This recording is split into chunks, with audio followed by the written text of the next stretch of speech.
Hello everyone, good morning. তোমরা সবাই কেমন আছো? আশা করছি সবাই অনেকটা ভালো আছো।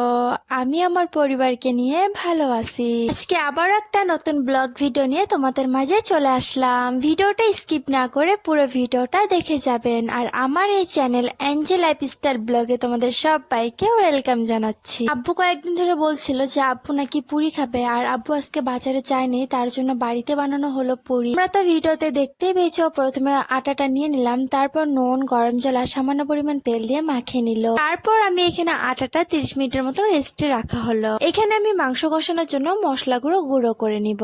আদা কুচি, রসুন, কাঁচা লঙ্কা, হলুদ গুঁড়ো, লঙ্কা গুঁড়ো, জিরে গুঁড়ো, সামান্য পরিমাণ নুন দিয়ে মশলাটা ভালো মতন গুঁড়ো করে নিব। তারপর এখানে আমি চিলি চিকেন বানানোর জন্য পেঁয়াজটা কেটে নিল, তারপর রসুন কুচি, আদা কুচি, ক্যাপসিকাম, টমেটো আর বাঁধাকপি, সঙ্গে 2টা কাঁচা লঙ্কা কুচি করে দেওয়া হয়েছিল, কারণ ঝাল ছাড়া কোনো জিনিসই খেতে ভালো লাগে না। তারপর এখানে সমস্ত জিনিস কাটাকাটি হয়ে গেলে আমি এখানে মাংস কষানোর জন্য সমস্ত জিনিসগুলো রেডি করে নেব। তারপর এখানে পেঁয়াজটা লাল লাল হয়ে আসলে মশলাটা দিয়ে ভালো মতন কষিয়ে নিব। এখানে মশলাটা কষানো হয়ে গেলে আমি মাংসটা ঢেলে দিয়ে নাড়াচাড়া করে তারপর ভালো মতন মাংসটা কষিয়ে নিব। তারপর এখানে আমি চিলি চিকেন বানানোর জন্য পেঁয়াজ কুচি, আদা কুচি, রসুন কুচি, ক্যাপসিকাম কুচি, বাঁধাকপি কুচি, লঙ্কা কুচি, টমেটো কুচি দিয়ে তারপর আমি এখানে সমস্ত মশলাগুলো দিয়ে নিব। লঙ্কা গুঁড়ো, হলুদ গুঁড়ো, জিরে গুঁড়ো, সামান্য পরিমাণ নুন দিয়ে তারপর এখানে আমি টমেটো সস, সয়া সস দিয়ে ভালো মতো নাড়াচাড়া করে নিব।